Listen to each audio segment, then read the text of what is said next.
Hey, everybody. We're just going to wait a few minutes as people are rolling in, and we'll get started pretty soon.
Hello, everybody.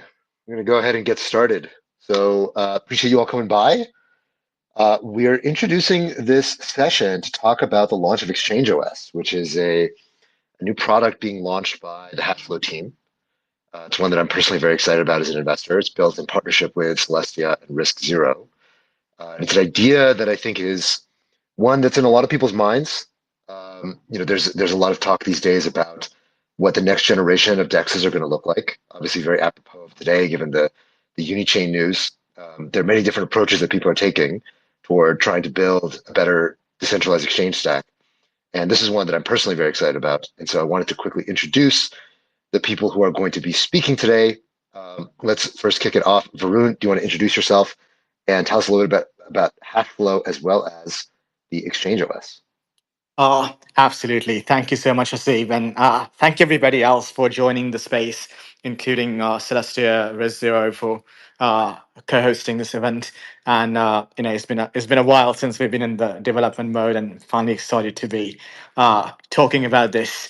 Quick background on Hashflow. First of all, we started off as an RFQ platform 2 years ago, right? And at that time, I think we positioned ourselves as building an exchange that is essentially operating fully on chain. And that product has been live for the past couple of years. And we've done close to 22 billion in total volume. Average daily volumes right now are like 20 to 30 million a day, right? So that's been live and working pretty well. And but while the product was live, one of the things we realized was basically, you know, the thing works really well, but at the same time, most of our users happen to be on-chain crypto native users who are somewhat familiar with DEXs or just DeFi apps in general. But the moment you talk about like scaling and appealing to user base that uses apps like Binance, Coinbase, etc., like how do you scale to that degree to open up something to cater to that kind of audience? That was a big question mark, right? And that's essentially what set us to basically develop XOS to enable exactly that. And we can talk more about how did we go about building it, right? But the goal here was to how do we remove any kind of complex abstraction that kind of deters many of the retail users from using crypto applications in general, and how can we bring this where all this complexity is taken away, and for a user they're simply using an application regardless of whether it's a D app or just an app, right? That should not even be a question. And that's essentially what the motivation was to develop this product, and we'll talk more about this. Very nice. So let's dive a little bit into the details. So the two foundational elements of how you guys are building this is with Celestia and Risc Zero. Now, I'm sure everybody in this room has probably heard of Celestia. High level, Celestia is a data availability layer. It's a big progenitor of the modular blockchain movement. Um, Celestia would love to hear from you guys what the role of Celestia is in building a new exchange like this. Uh, Hasib, I think Nick is joining. He said Oh, he's going Nick's to take not a here few yet. minutes. Yeah, yeah, Got yeah. it, got it, got it. I think Okay, he should well, jump anytime. we'll pass over that. How about on the Risk Zero side? So Risk Zero, for those who don't know, Risk Zero is a ZK VM stack for implementing zero knowledge proofs and proving arbitrary programs in zero knowledge. It's kind of a mouthful. I think most people are aware of ZK as a concept, but what exactly is the role of something like Risk Zero in building a new exchange? Yeah, so I mean, I think there'll be some more discussions later around exactly how zero knowledge is used as part of this, but effectively, you want to be able to show that the exchange is operating correctly by making a cryptographic proof of the operations of the relevant parts. Now, in terms of ZK Risk Zero, has really been focusing on bringing the fundamental capacity of Risk Zero to a much wider set of projects and working with partners to help them sort of be able to use things more easily. The idea behind the ZKVM was to make it much easier to write ZK, to make it very highly performant, so that the cost of ZK was not super large. And with the work we're doing on boundless, which is sort of our next major landmark, we're going to be bringing the ability to generate these proofs in a decentralized way also to the program. But I think generally there's a lot of ways to use ZK to sort of help verify the correct execution of even things which have some elements of centralization. So,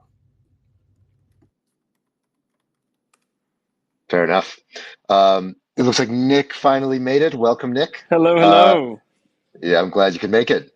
So we were just talking about Celestia and its role in building something like the provable exchange and/or Exchange OS. Uh, give everybody just a quick overview of the role of Celestia in building these kinds of applications. Absolutely. So there's a few different components that I would touch on. The first is obviously modularity, right? So Celestia was an L1 that's designed specifically to enable, modular chains, and this verifiable exchange is itself, sort of like a app specific, chain application, and so it's a very natural fit for Celestia in the architecture perspective.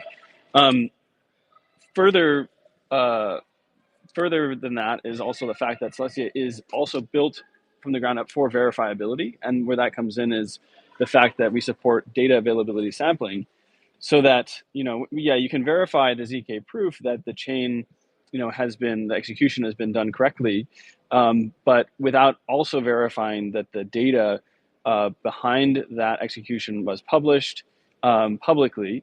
You can't actually have the full security that you would like to call something truly verifiable. So Celestia enables verifiability at scale. And that's also just kind of like the last point I would say, which is like exchanges tend to be very data hungry, like high throughput types of use cases. And Celestia is also built to have a massive amount of block space to enable these kinds of use cases to scale without ever hitting bottlenecks and congestion, and keeping fees low for users. Fair enough.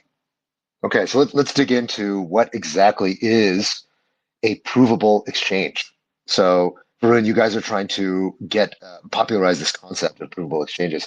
What exactly does this mean, and what's the difference with a provable exchange versus a regular old DEX? Describe that for us. No, absolutely. So I think generally, right, the way I'm looking at the whole idea of DEX versus a centralized exchange and so on. So uh, I think what that whole argument about checks versus a DEX is almost like meaningless, because I feel like there is so many ways to approach that problem. And this is kind of where we were like, when we were going to go and rethink the whole design, we were like, there's only two ways to think about it. Like an application is either provable or it's not, right? And everything else, like, that categories, those are so irrelevant in this sense. And the reason I say this is because uh, if you look at the way like the modern stack evolved, right? So there's a reason why if you look at most consumer facing applications that you see that people use, they happen to be centralized. It's much easier to build, and it's much easier to build scalable applications when you take up that kind of design.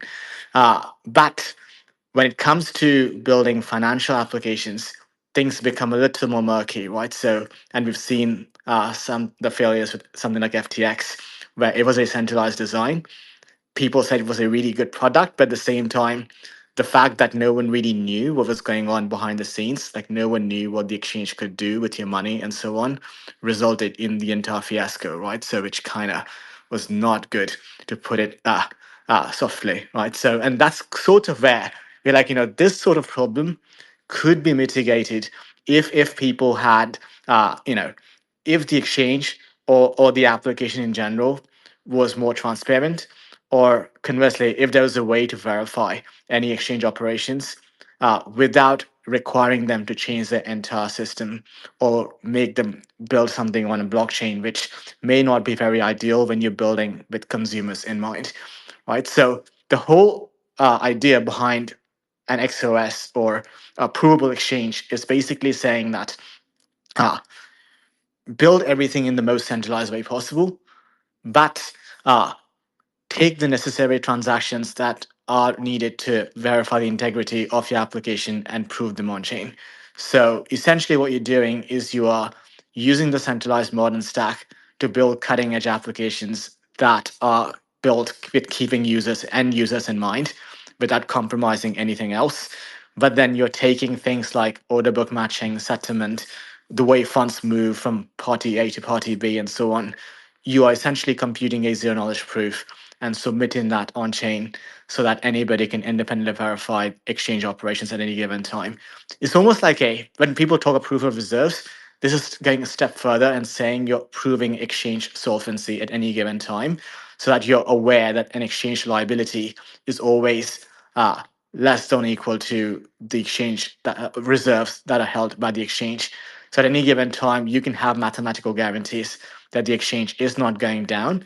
And we think that is a sufficient guarantee to make sure that the exchange operator is being honest, right? So while the exchange is focused on building applications that are, or things that the users essentially want, right? So we look at the current paradigm, right? So you basically see uh, most people building applications fully on chain, or they're saying is, or you have Binance, OKX, which are like absolute black boxes, right? So now building everything on chain obviously comes with L1 limitations.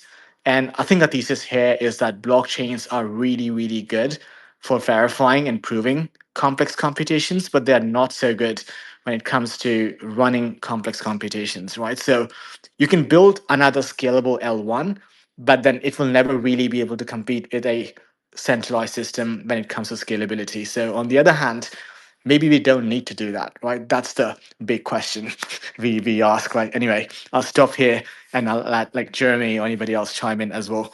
But that's the general summary behind how we see not just provable applications, but we're obviously starting this category, but in general we think provable applications are likely going to be one of the major breakthroughs that comes out of this.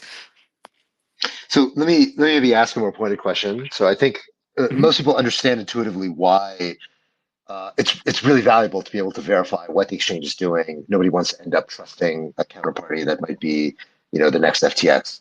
But isn't it already true that DEXs themselves already have this property, right? Is it not true that, if I'm trading on an AMM, all that stuff is there? What is the extra thing that you are adding to this equation?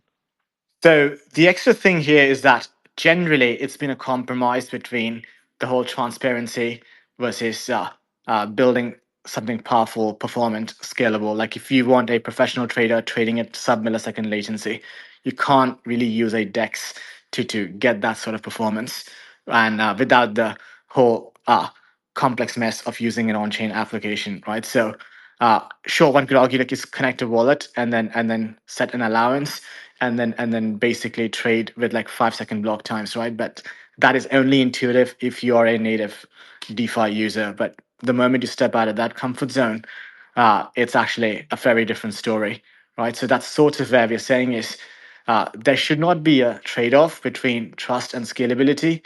They should just both be packaged into one thing, and a user should not even think about those two things. They should just be a given when a person is using an application.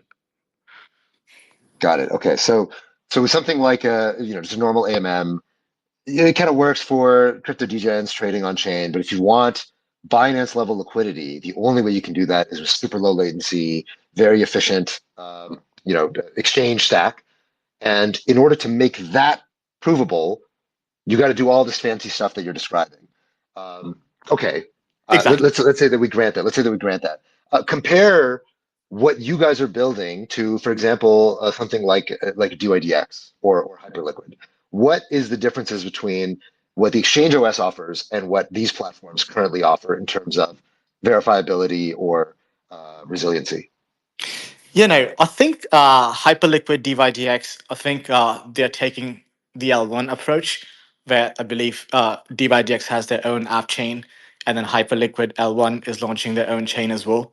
So I think the end goal of sort of building a scalable, performant exchange that addresses the core issue of transparency. So the fundamental motivation sort of remains the same.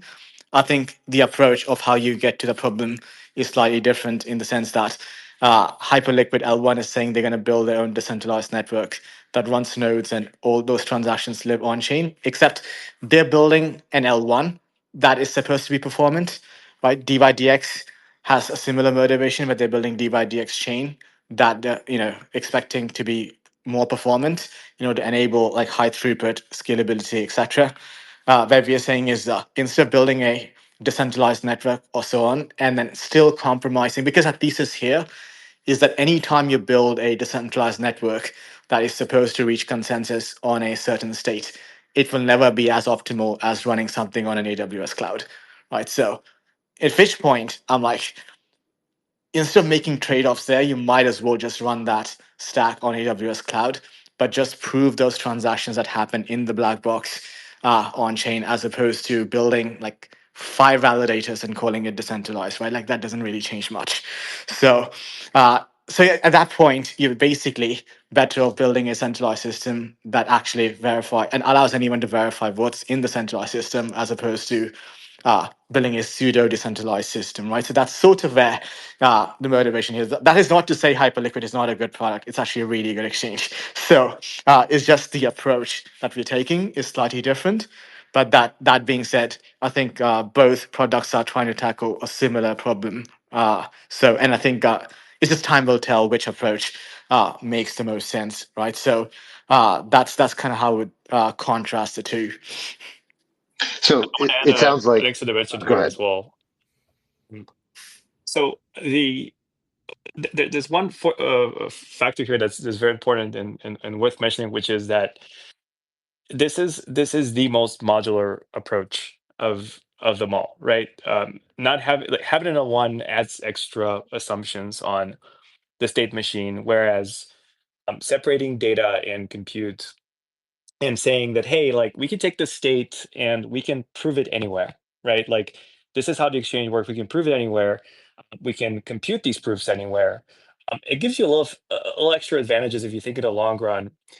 And one example here is that if an exchange tries to offer a spot product, for example, that is a very basic use case when you think of it from a consumer perspective, but it's very complicated when it comes to implementation because spot products require native assets. Um, I think that there's a lot of merits that go to modularity that allow not just for um, adding these extra products and being able to have flexibility there, but also being able to evolve the technology later on. So I do think that the fact that this is the most modular approach um, will help this adapt to different types of exchanges, which I think for something that we call an OS or an operating system is very, very important because we don't know um, a priori the nature of the application they're going to build on top of it.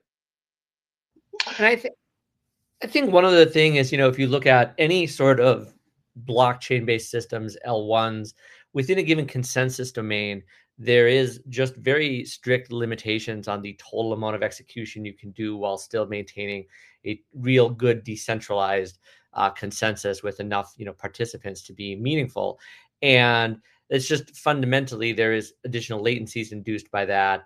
And I think that when you look at in some sense, the existing systems like the existing on-chain AMMs are very, because of these limitations, have to offer very limited sort of capabilities, in terms of even if you're doing a complex order matching that involves a lot of compute, you really can't do those kinds of products on chain. And so I think the idea that you can move those to a different system that is, centralized in some sense, but that without sacrificing the sort of verifiability that you get by putting something on chain, and by basically making sure the data that is necessary to reconstruct the state is written in something like Celestia, and making sure that all the computations that are necessary to verify that all of that is correct is proven.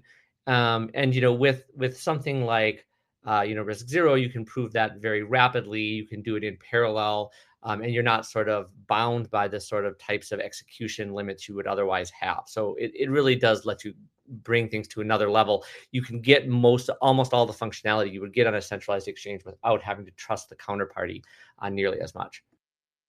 So Jeremy, let me prod at that a little bit. So if you take something like Hyperliquid or DYDX, okay, they're running full consensus. It's its own blockchain.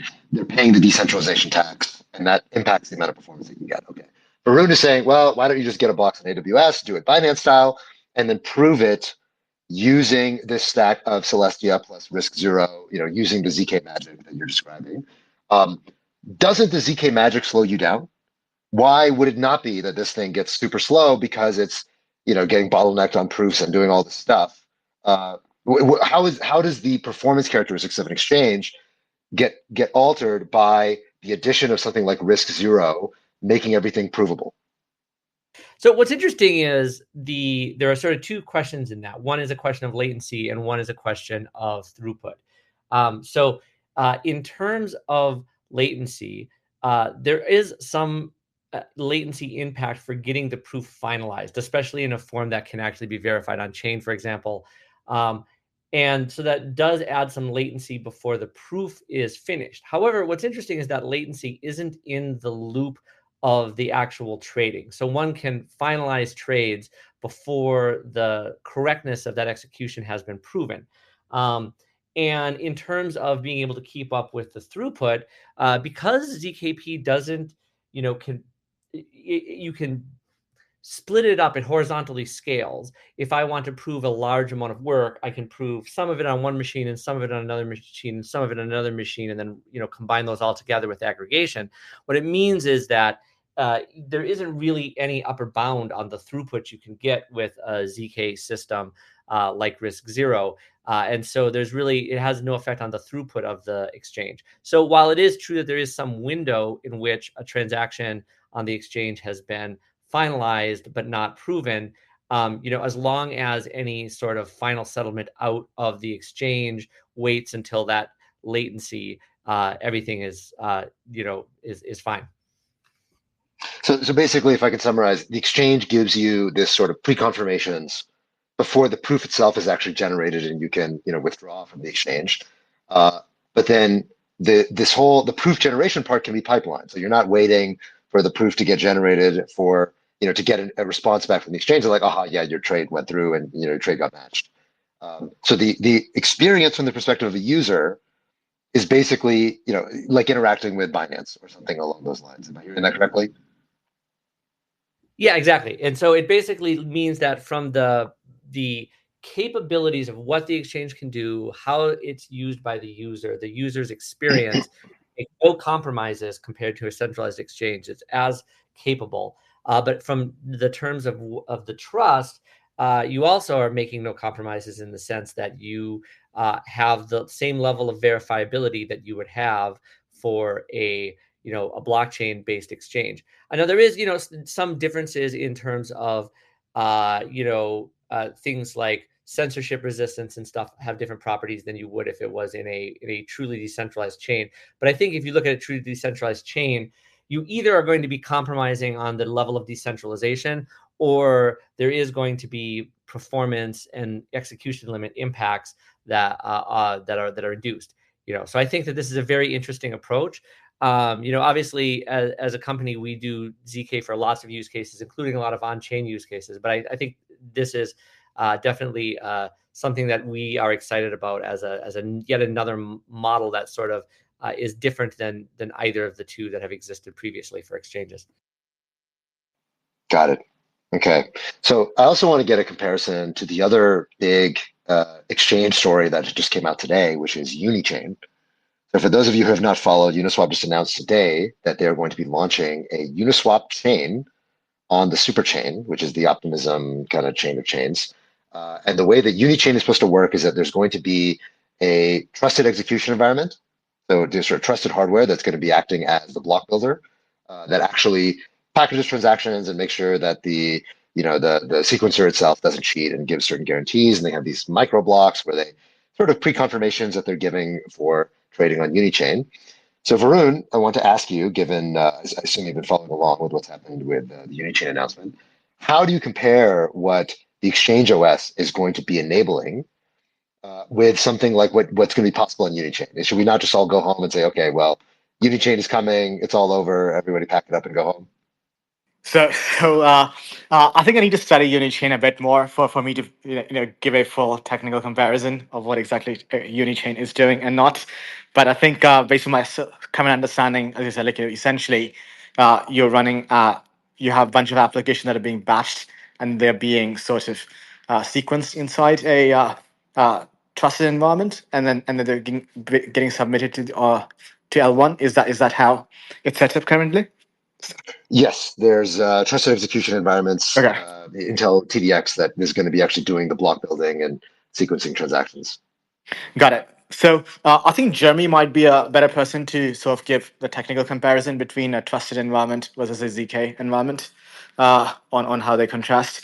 But in general, I think if I have to compare the again, I think gets down to the chain thesis, right? So where again, Unichain, I see it as another competitor to, let's say, Hyperliquid L1 or other app chains, where they're basically building or an L2 rather, in this case, where you essentially once again submit transactions, and then you basically get sequenced in the block, and then they get submitted on chain, right? So whereas in here we're saying is you don't need to have any kind of block sequencing or anything. You're basically saying is anyone can build any sort of application, right? And make it centralized or any way you want to run it, right? It doesn't matter, right? Because in this case, I'm not so worried about decentralized sequencing, because at the end of the day, you're saying is you're building applications that are built keeping end users in mind, but then you're just basically proving the final state on chain. So essentially, I think that the contrast here is once again running something on something that looks like a blockchain versus just running something that feels like a regular consumer facing iOS app, but then just happens to prove the integrity of the necessary transactions on chain, right? So uh, now, in terms of performance, is where I think it might be a different story, where I think our approach might give you a significantly superior performance as opposed to an L1. Because I think what Uniswap was saying was they were saying the comparison, they were saying the latency is about like 250 millisecond latency, which is pretty good in comparison to many of the L2s and L1s. But at the same time, once again, I don't think like if you're looking at like high frequency traders, they're looking at like sub-millisecond latency, right? So and getting to that degree of performance is really, really hard any single time you build an L2 and L1 and then have plans to decentralize a sequencer and then still accomplish the same results. So I think that's sort of where I still think the whole idea of off-chain computing and proving them on-chain is superior, as opposed to building a network to basically get them verified, right? So that's at least my theory so far. But I think in terms of technical comparison, maybe I'll defer to Jeremy or Nick in terms of comparing trusted environment with ZK. I mean, I can talk to that very briefly. I mean, obviously, I think the fundamental difference, obviously, between a TEE and ZK is largely what you're trusting. On the ZK side, you're really only trusting math and the correctness of an implementation that is entirely open sourced. And in many cases, many of the ZK projects, ours included, is moving toward formal verification of that, right? So the sort of bar of security is very, very high. On the TE side, you're basically trusting Intel. And I think that that's not an unreasonable for many use cases.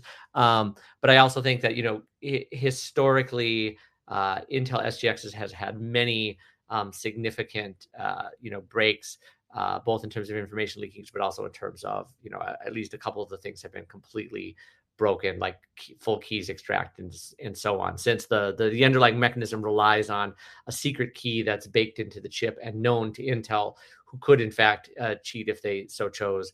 So I do think that for the whether a TEE is the right use case for an exchange, I think that's really open to interpretation.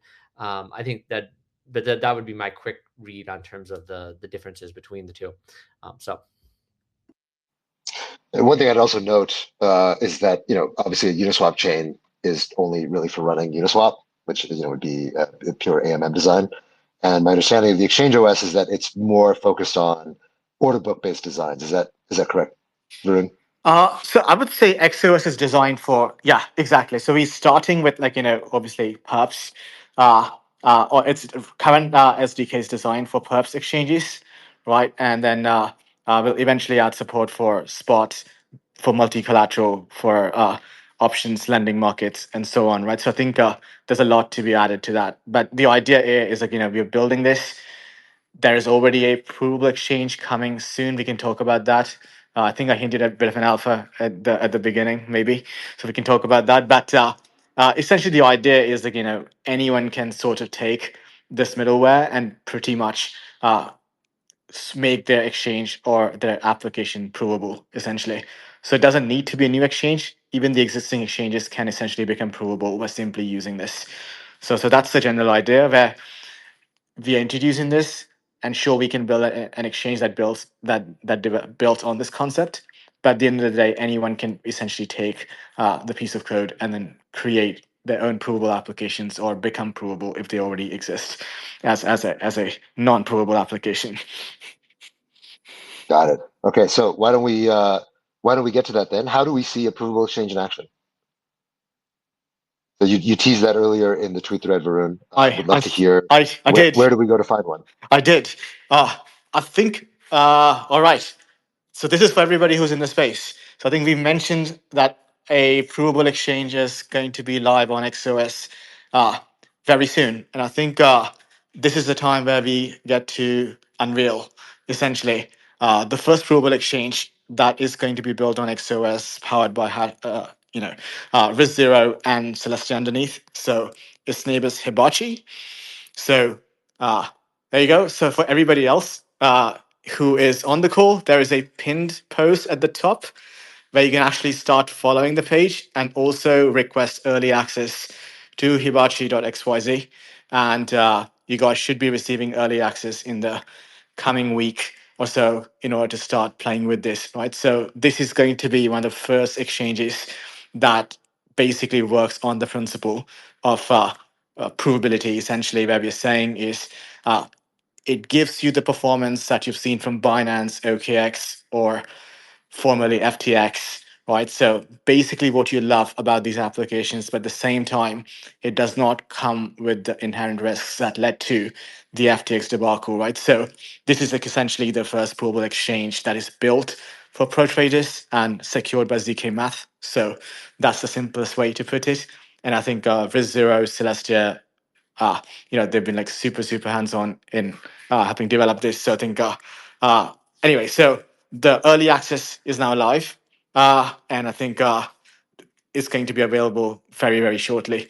So that's the biggest alpha. So for everybody who's stuck around on the space, this is the little secret that we want to say for the space to announce. So here you go.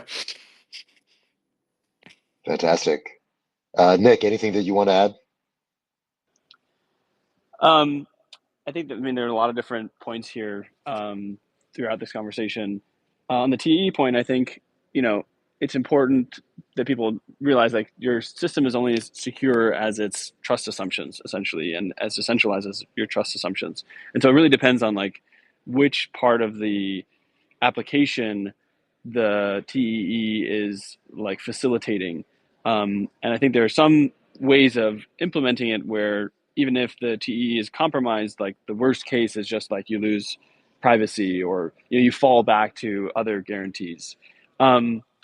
But just on the theme of like provable exchanges and verifiability, and this we keep referencing the FTX debacle.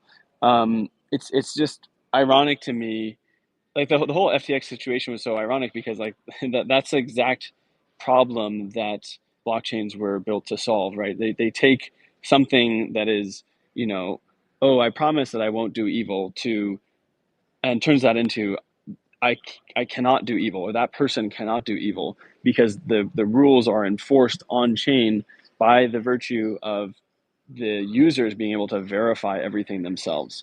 And this is really the future that Celestia is building towards, to maximize the end user verifiability of these applications, and to be able to do so at scale. Because it's not interesting if your applications are limited to the scale and throughput of Bitcoin. Like Bitcoin is very verifiable by users, but you can't build anything because it's so constrained.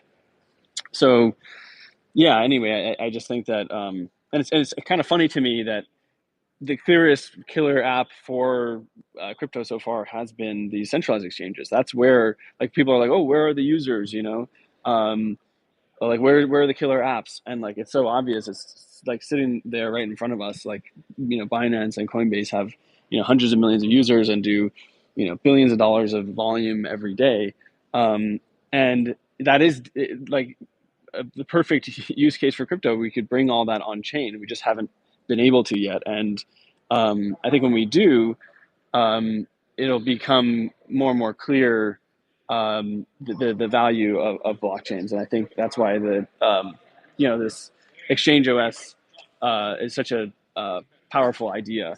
And I hope that over the next few years, like we eat all of the off chain volume, we bring it more and more of it on chain.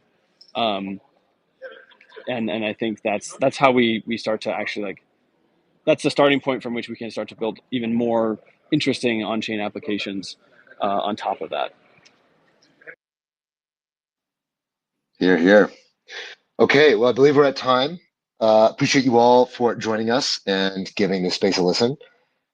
Keep a lookout for Hashflow, of course, for Risk Zero and Celestia. Follow them if you haven't already. And I guess you'll be hearing more from all of us soon. Absolutely. Thank you, everyone. And Hasib, thank you so much for hosting the space.